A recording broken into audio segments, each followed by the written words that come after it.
My sister wiped out my house down payment to buy herself a luxury car. She needs it more than you, my parents said. You can always save up again. I just smiled and called the bank. What they didn't know, that account was directly linked to there. This isn't just a story about losing $49,000. It's about a betrayal so deep it shattered my perception of family, forcing me to reclaim my life from the people who were supposed to protect me.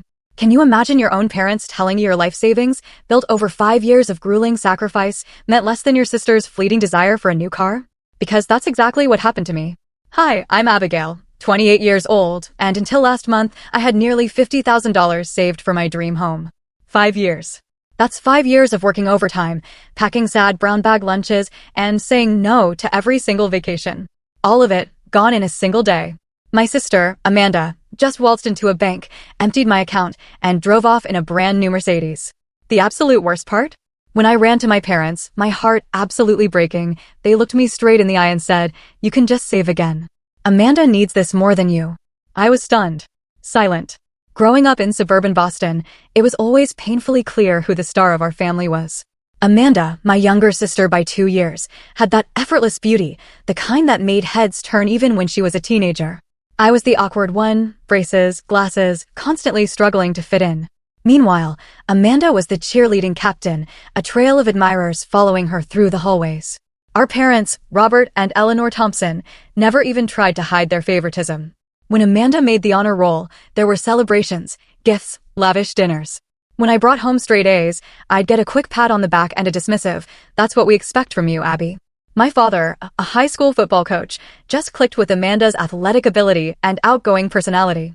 My mother, a real estate agent, loved parading her beautiful daughter at open houses, swearing it helped sell homes faster. I learned early on that the only way to get any attention in our house was to be supremely responsible. So that's who I became. While Amanda went to parties and dated the popular boys, I buried myself in studies, joined academic clubs, and meticulously planned my future. I wasn't doing it for praise anymore. I knew that wasn't coming. I was doing it because I realized no one was going to look out for me except myself. College was when the financial disparity became impossible to ignore. My parents paid Amanda's full tuition at a private university, where she changed majors 3 times before finally settling on communications. Me? I attended the state university on a partial scholarship, working 20 hours a week at the campus bookstore, taking out loans to cover the rest.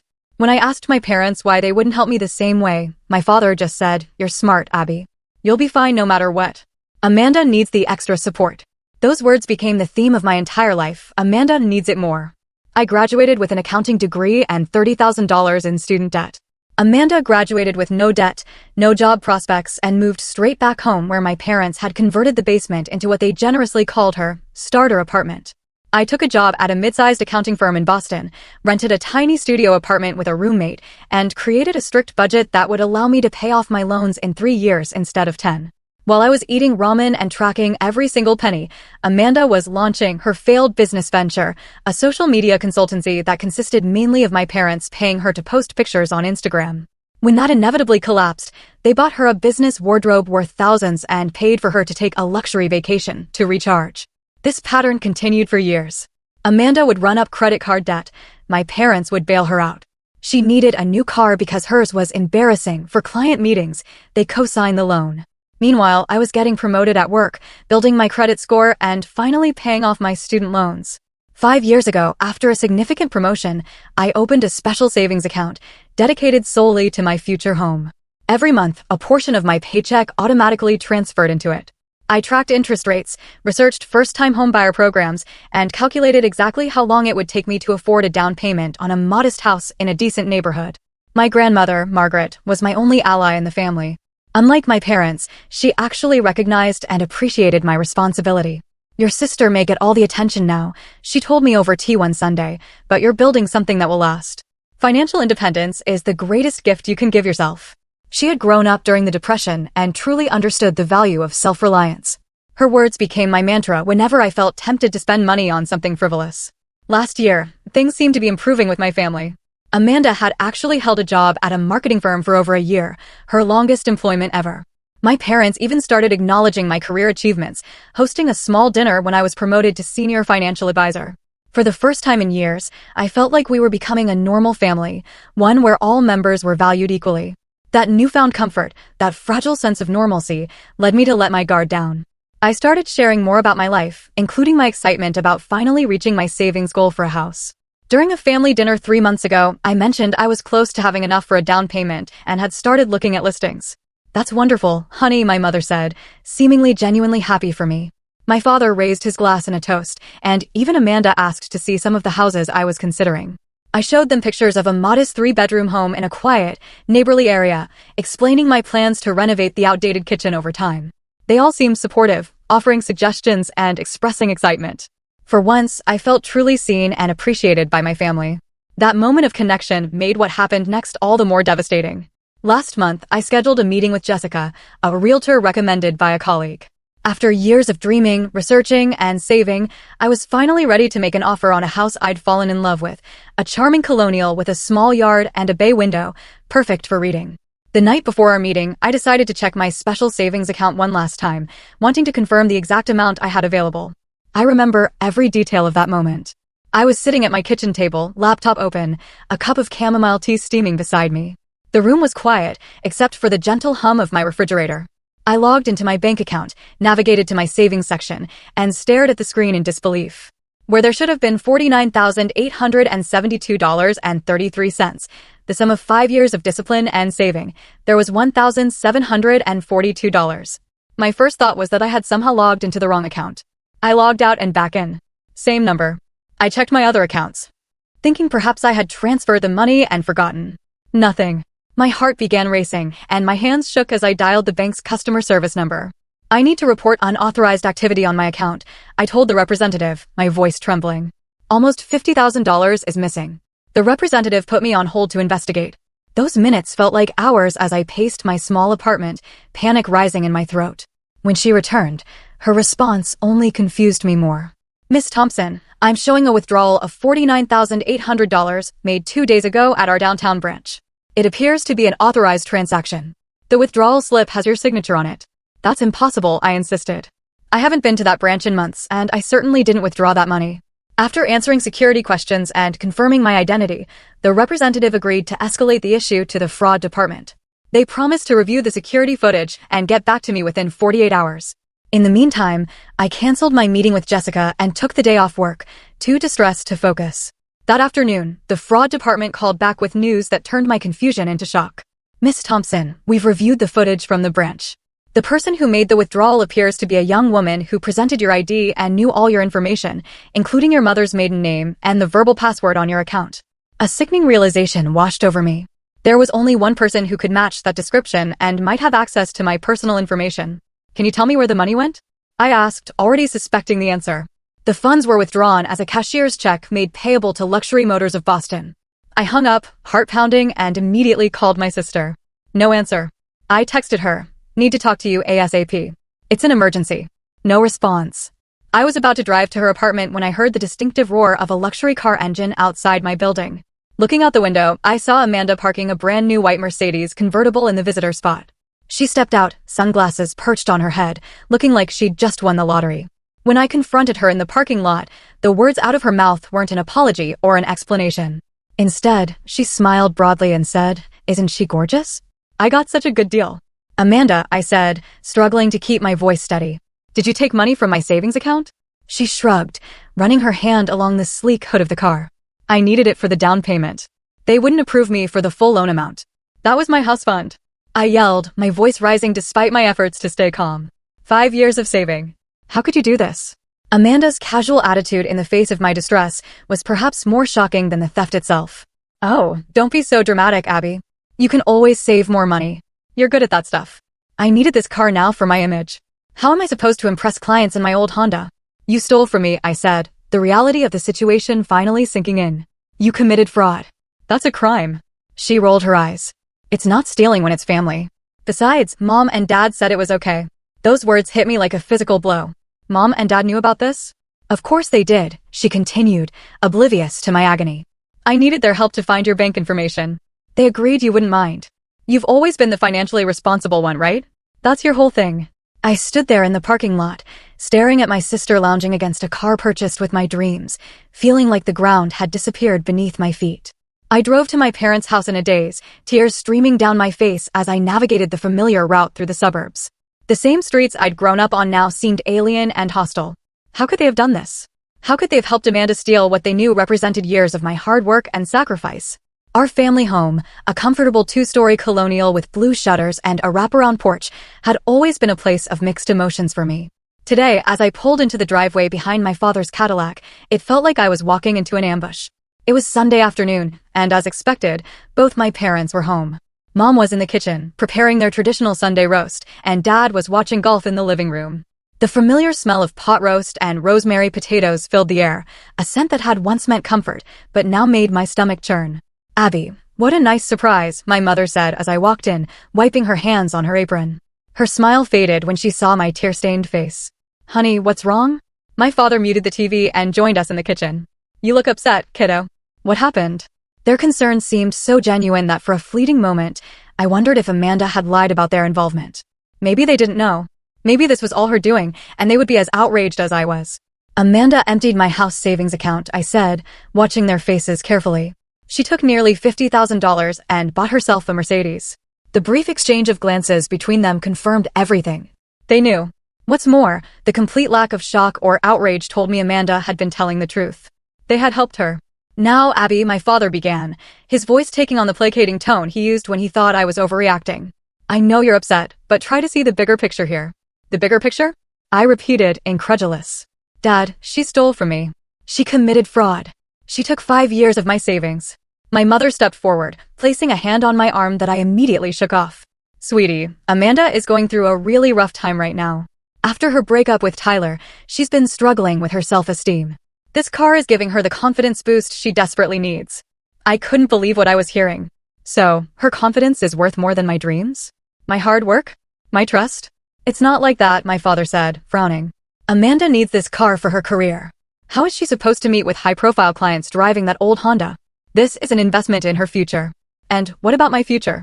I asked, my voice breaking. "I was going to buy a house. I had an appointment with a realtor. I've been saving for 5 years."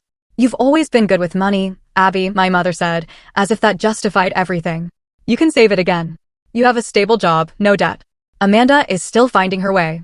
"Finding her way?" "She's 26 years old. When does she become responsible for herself?" My father's expression hardened.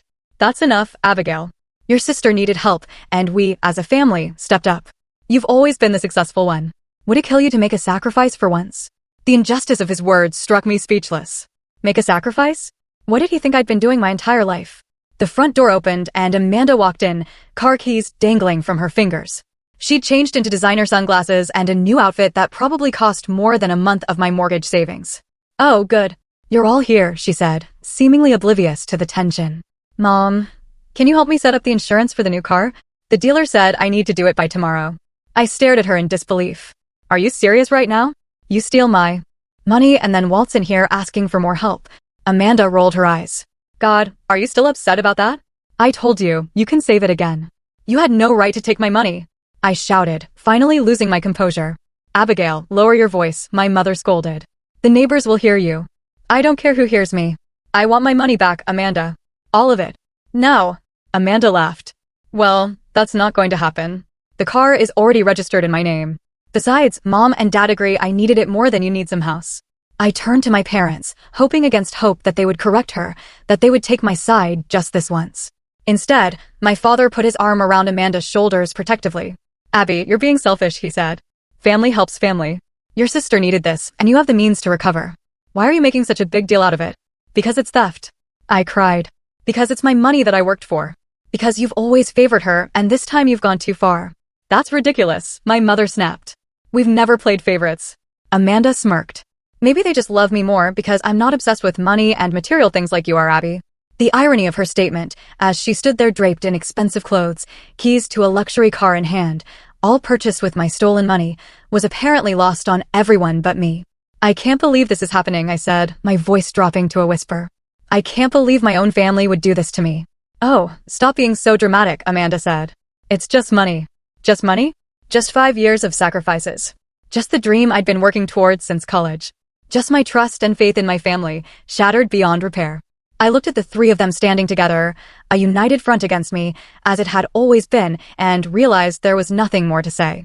I turned and walked out the door, my mother calling after me that I was overreacting, that I should come back and discuss this rationally. I got into my car and drove away from my childhood home, tears blurring my vision so badly that I had to pull over a few blocks away. Sitting there in the quiet of my car, I felt more alone than I ever had in my life. As I sat in my car, struggling to breathe through my tears, a memory surfaced of my grandmother, Margaret, sitting with me on her porch swing when I was 16. I had just been passed over for a leadership position in the school newspaper in favor of Amanda, despite having more experience and better qualifications. Family is important, Abigail, Grandma had said, her weathered hand patting mine. But there comes a point when you have to establish boundaries, even with those you love. Some people will take until there's nothing left of you if you let them. At 16, I hadn't fully understood what she meant.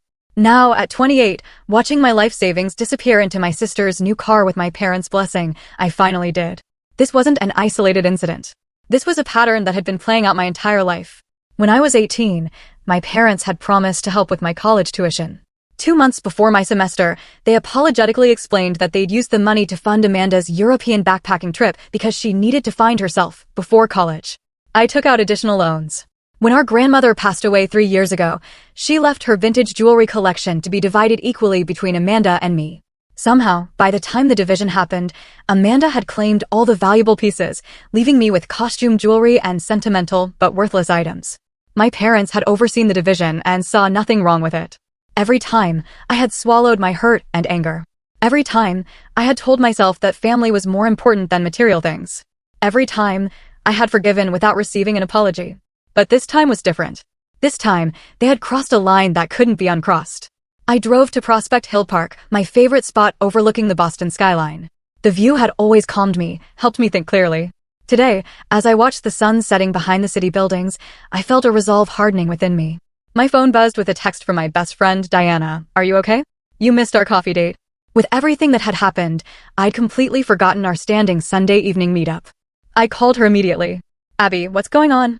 Diana asked, concern evident in her voice. It's not like you to no-show. Can you meet me at Carlton's coffee shop? I asked, my voice still shaky. I need to talk to someone who isn't my family right now. 20 minutes later, I was sitting across from Diana in a quiet corner of the coffee shop, pouring out the whole story. Diana's expression shifted from shock to outrage as I explained what Amanda and my parents had done. Abby, that's not just wrong, that's illegal, she said when I finished. Your sister committed fraud. She stole your identity and took your money. My parents helped her, I said, still unable to fully process that reality. Diana reached across the table and gripped my hand. Listen to me. This isn't normal family behavior. This is toxic and abusive.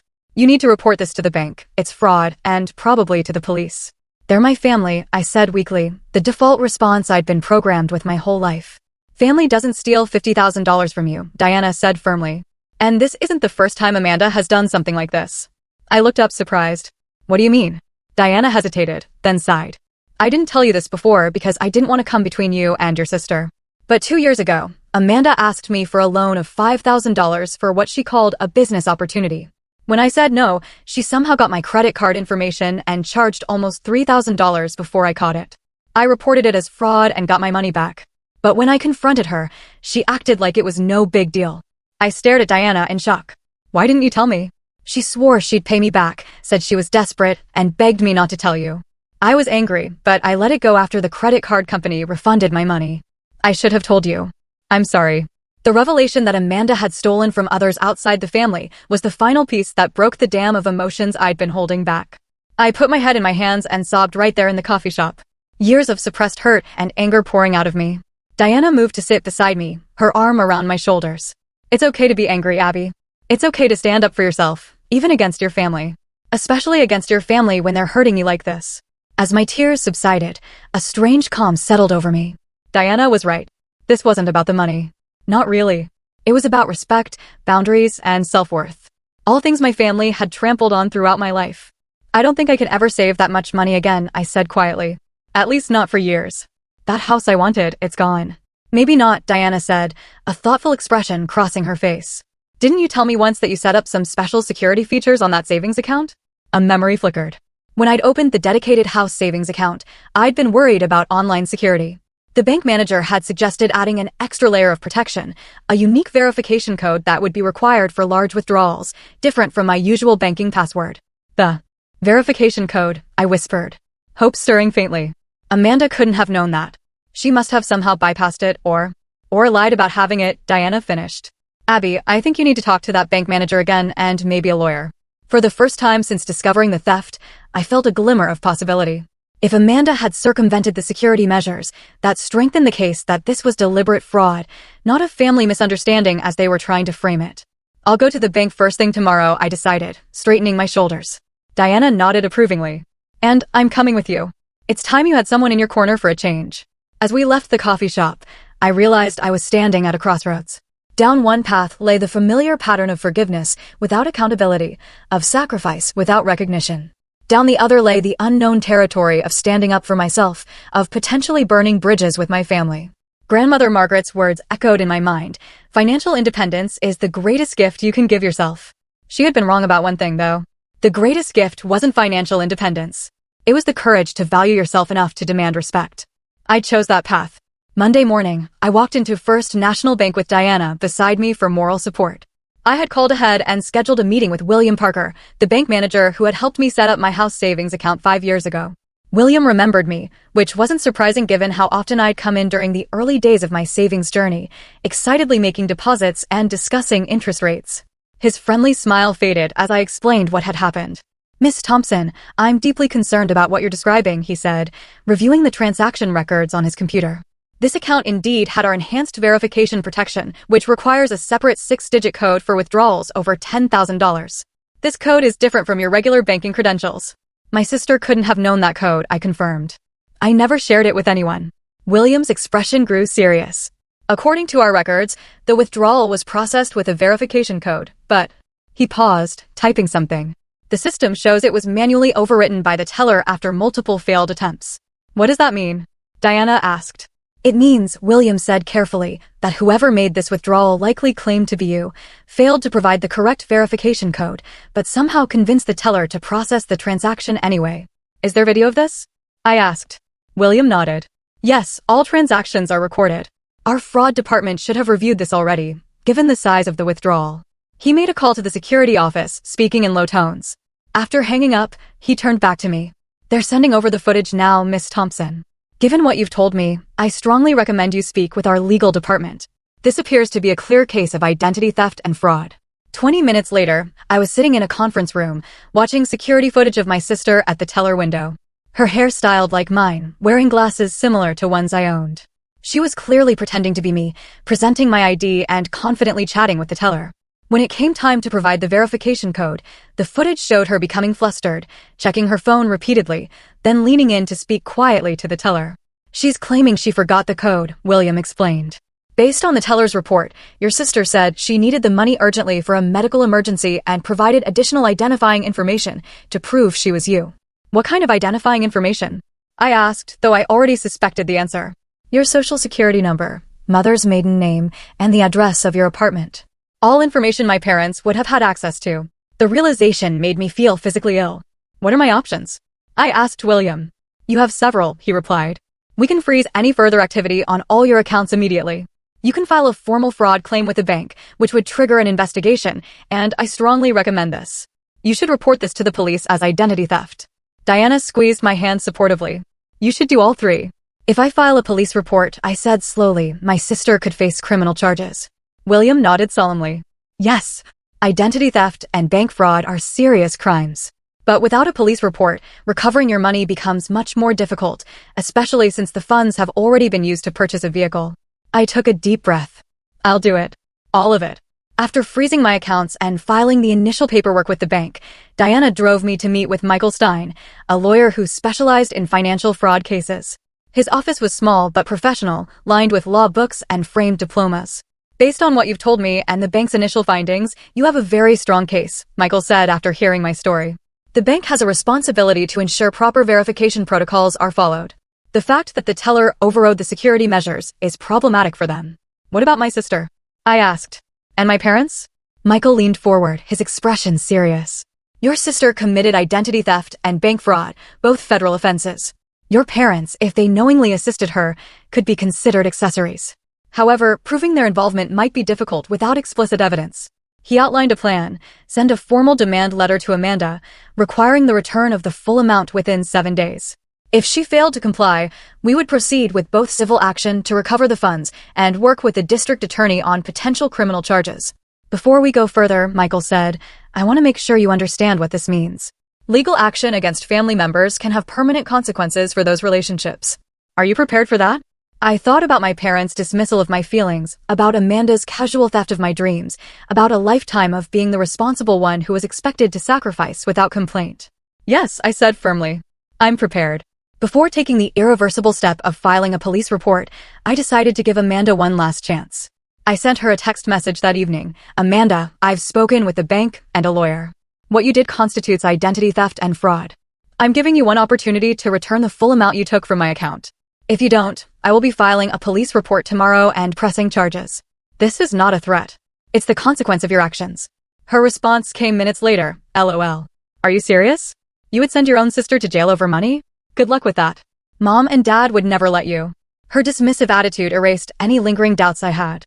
The next morning, I sat in a police station with Officer Thompson, a patient woman who carefully documented every detail of my case. Unfortunately, we see cases like this more often than you'd think, she told me. Family financial fraud is surprisingly common and often goes unreported because victims feel guilty about getting family in trouble. I've given her a chance to make this right, I said. That's more than most would do, Officer Thompson assured me. We'll investigate this thoroughly. With the police report filed, Michael sent the formal demand letter to Amanda via certified mail, with copies to my parents' address as well. I also called the dealership where Amanda had purchased the Mercedes, explaining the situation to their finance manager. The vehicle was purchased with fraudulently obtained funds, Michael explained during the three-way call. Your dealership could potentially be implicated if you don't cooperate with recovering those funds. The finance manager, understandably concerned, promised to review the situation with their legal team and get back to us promptly. Throughout this process, my phone exploded with messages and calls from my family. Amanda vacillated between mocking disbelief that I would go this far over money and tearful pleas about how I was destroying her life. My mother left voicemails alternating between guilt trips and threats. My father's messages were simply angry, calling me selfish and vindictive. I stopped reading them after a while, handing my phone to Diana, who filtered out anything important from the barrage of family manipulation. The emotional toll was immense. Despite knowing I was doing the right thing, years of conditioning made me question myself. Was I overreacting? Was I being selfish? Should I just let it go to keep the peace? Diana and my coworker Sarah became my support system, reminding me of the reality when family gaslighting made me doubt myself.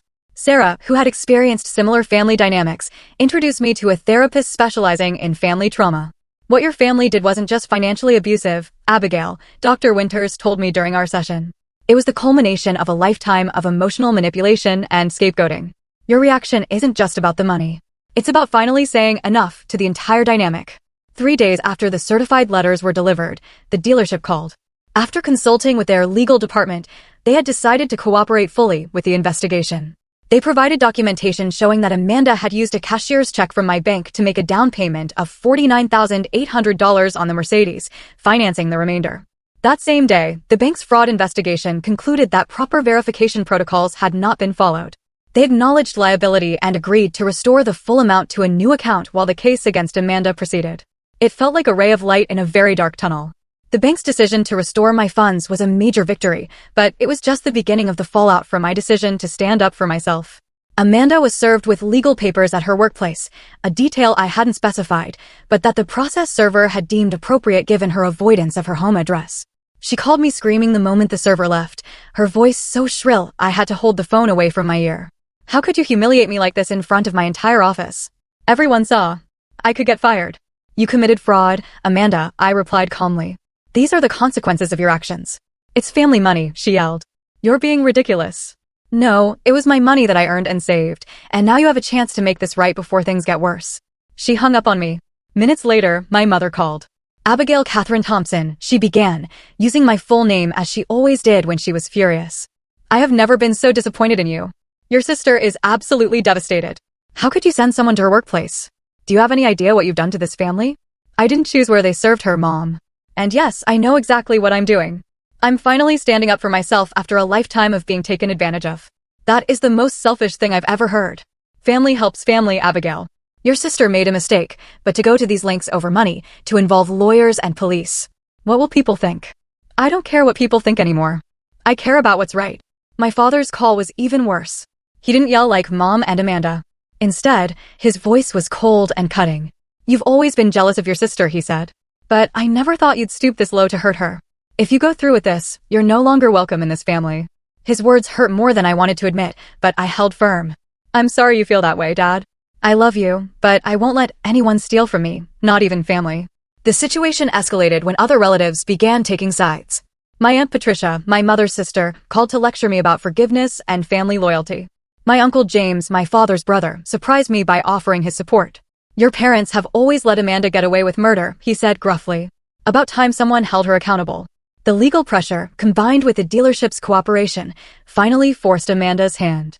2 weeks after I filed the police report, she was required to return to the dealership to sign paperwork returning the car. The transaction had to be supervised by a police officer due to the fraud investigation. I wasn't required to be there, but Michael advised that my presence might help ensure everything proceeded as agreed. So I stood silently in the dealership's office as Amanda, looking nothing like the confident woman who had flaunted her new car in my face, sullenly signed the documents. She glanced up at me once, her eyes red from crying. Are you happy now? She asked. You've ruined everything. This was your choice, Amanda, I replied quietly. You could have asked for a loan. You could have been honest. Instead, you stole from me. It wasn't stealing, she insisted, her voice breaking. It was just a misunderstanding. I was going to pay you back eventually. With what money? I asked. You've never kept a job for more than a year. You've never saved more than $1,000 at once. How are you planning to pay back $50,000? She had no answer for that. As Amanda left with our parents, who had come to pick her up, my mother couldn't resist one final dig. I hope you're satisfied, Abigail. Your sister has nothing now because of you. I watched them drive away in my father's Cadillac, Amanda in the back seat like a child being picked up from school. My mother's words echoed in my mind. Your sister has nothing now because of you. No, I thought. Amanda has nothing because of her own choices, and she still has more than most. Parents who would drop everything to rescue her, who would defend her even when she was clearly wrong, who would give her a place to live and support her financially without question. What did I have? A restored bank account, yes, but also a family that might never speak to me again. That thought weighed heavily as I drove home alone. Had I made the right choice? Would the rupture in my family ever heal? My phone rang as I pulled into my apartment complex. It was a number I didn't recognize. Hesitantly, I answered. Abigail, it's Grandma Margaret's friend Elaine. I hope you don't mind me calling. Your grandmother gave me your number years ago in case of emergency. Is everything okay? I asked, immediately concerned. Yes, dear. But I heard from the family grapevine what's been happening. Margaret would have been proud of you, you know. She dealt with similar issues with her own sister back in the day. I sat in my car stunned. She did? Oh yes. Her sister once took their father's savings bonds that were meant to be split between them. Margaret was the only one who stood up to her. The family was furious with her at the time, but years later, they all admitted she'd been right. Tears welled in my eyes. I didn't know that. She never liked to talk about it. But she told me once that standing up to her sister was the hardest and best thing she ever did. It changed their whole relationship for the better eventually. That conversation was a lifeline. During the difficult weeks that followed, my parents maintained their freeze-out, refusing to speak to me through texts or calls. Extended family gatherings became awkward affairs, with people choosing sides and speaking in whispers when I entered a room. Amanda, faced with the bank's evidence and the threat of criminal prosecution, eventually signed a settlement agreement to repay the additional costs I'd incurred, legal fees, lost interest, and the emotional distress compensation Michael had insisted on including. She would make payments over 5 years, secured by a formal judgment that would affect her credit if she defaulted. The hardest moment came when I received a text from my mother. We're having Thanksgiving dinner at 3 p.m. Amanda will be there. Please don't come if you're still insisting on this ridiculous lawsuit. We want a peaceful holiday. It was the first major family holiday I would miss in my entire life. Despite everything, the exclusion stung deeply. Diana invited me to her family's Thanksgiving instead. My mom already loves you from all my stories, she insisted. And my brother is dying to meet the badass who stood up to her embezzling sister. I accepted, grateful but still nursing the wound of being ousted from my own family table. 6 months passed. Spring arrived, bringing with it not just new flowers, but new beginnings in my life as well. I stood in the kitchen of my new home. Not the original house I'd planned to buy, but one I'd found and fallen in love with during my renewed house hunt. It was smaller than my original dream home, a 2-bedroom bungalow with a tiny backyard, but it was mine. The settlement with the bank had restored my full savings, and with Amanda's restitution payment, I'd had enough for the down payment and closing costs. As I unpacked dishes into my cabinets, I reflected on how much had changed since that devastating day when I discovered my savings gone. The most surprising change had been in Amanda. The consequence of her actions, nearly facing criminal charges, losing her job when the story got around her office, having to move back with our parents, had forced her to confront her behavior in ways nothing else ever had. 2 months after returning the car, she had called me, asking if we could meet. I'd suggested a public place, still not entirely trusting her motives. We sat in a coffee shop, an uncomfortable silence stretching between us until she finally spoke. "I've been taking these financial management classes," she said, staring into her coffee. "It's part of the settlement agreement, but they're actually helping." I never realized how messed up my thinking was about money. I'd stayed silent, waiting for her to continue. "The counselor says I've been using spending as a way to feel better about myself and that I've been enabled by mom and dad my whole life." She looked up at me then, really looked at me, perhaps for the first time. "And that I've been unfair to you."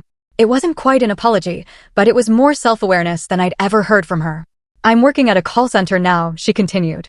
"It's not glamorous, but it's steady. I've got a roommate, and I'm sticking to a budget for the first time ever." By our second meeting, she had finally offered a genuine apology. "I'm sorry, Abby. What I did was wrong. Really wrong. I can't undo it, but I'm trying to be better." Our relationship was far from healed, but it was a start. My parents had taken longer to come around. They'd maintained their united front of disappointment and anger until my grandmother's friend Elaine intervened. She'd invited them to lunch without telling them I would be there, and mediated a difficult but necessary conversation. "You've always had two different standards for your daughters," she told them bluntly. Margaret saw it. I saw it. Everyone saw it. Abigail has spent her life being punished for being responsible, while Amanda was rewarded for being reckless. My mother had started to object, but Elaine cut her off. "Eleanor, remember when Robert's father gave each of you money to start your lives? How would you have felt if Robert's sister had taken your share and his parents had told you to just earn it again?" That question had struck a chord. For perhaps the first time, my mother had really considered how their actions looked from my perspective. Progress with my parents was slow and uneven. We began with short, awkward phone calls that gradually became more comfortable. By the time I closed on my house, we had reached a tentative truce. They hadn't helped me move in. That would have been too much, too soon. But my mother had sent a houseplant with a card that read simply, "Congratulations. Love, Mom and Dad." Family therapy had been my suggestion, and to my surprise, they had agreed. Our first session had been tense, with my father still resistant to the idea that they had favored Amanda. But by the end of the session, the skilled therapist had helped us all see patterns none of us had fully acknowledged before. Families often unconsciously assign roles to children, Dr. Mercer explained. Abigail became the responsible one, which made it easy to take her for granted. Amanda became the one who needs help, which made it easy to excuse her behavior. These insights didn't instantly heal decades of hurt, but they gave us a language to talk about what had happened and why. On this sunny Saturday in May, as I arranged my new kitchen, the doorbell rang. I opened it to find my parents standing awkwardly on my front porch, a casserole dish in my mother's hands. "We brought lunch," she said tentatively. "If that's okay." I hesitated only briefly before stepping back to let them in. I was just unpacking the kitchen. "It's a mess." "We can help," my father offered, his voice gruff but sincere. As we worked together unpacking boxes, our conversation was careful but not cold. They admired the house, asked about my new neighborhood, and even mentioned that Amanda had received a small promotion at her job. "She's still going to those financial classes," my mother said. "She says they're changing how she thinks about everything." "That's good," I replied, meaning it. After lunch, as we sat on folding chairs in my half-furnished living room, my father cleared his throat. "Abby, I owe you an apology. What we did, what we've been doing all these years, it wasn't right." The words I'd never expected to hear from him hung in the air between us. "We were wrong," my mother added quietly. "We should have supported you just as much as Amanda. I'm sorry it took something this extreme for us to see that." Their apology wasn't perfect, and it didn't erase the hurt of a lifetime, but it was a beginning. A real one. 3 weeks later, I hosted my first dinner party in my new home. Diana and Sarah came, of course. So did Amanda, bringing a bottle of wine she'd actually saved up to buy. My parents arrived with dessert. Grandmother Margaret's friend, Elaine, joined us too, bringing stories about my grandmother that made us all laugh and cry. As I looked around my table at this patchwork of relationships, some old, some new, some healing, some transformed, I realized that I had gained something far more valuable than the money I'd recovered. I had gained self-respect and established boundaries that, perhaps for the first time, my family was learning to honor. The journey had been painful, but necessary. Like grandmother Margaret before me, standing up for myself had been both the hardest and best thing I'd ever done. Later that evening, after everyone had left, I sat on my new porch swing and looked up at the stars. I thought about how far I'd come, not just in recovering my savings, but in recovering my voice and my worth. If you're watching this and struggling with family members who take advantage of your kindness or generosity, know that establishing boundaries isn't selfish, it's necessary. Sometimes the hardest people to stand up to are the ones we love the most. But healthy relationships require mutual respect. Have you ever had to establish difficult boundaries with family members? What helped you find the courage to do it? Share your stories in the comments below. And don't forget to like and subscribe if this story resonated with you. Remember, standing up for yourself doesn't mean you don't love your family. Sometimes, it's the most loving thing you can do for everyone involved, including yourself. Thank you for listening to my story, and I wish you strength on your own journey.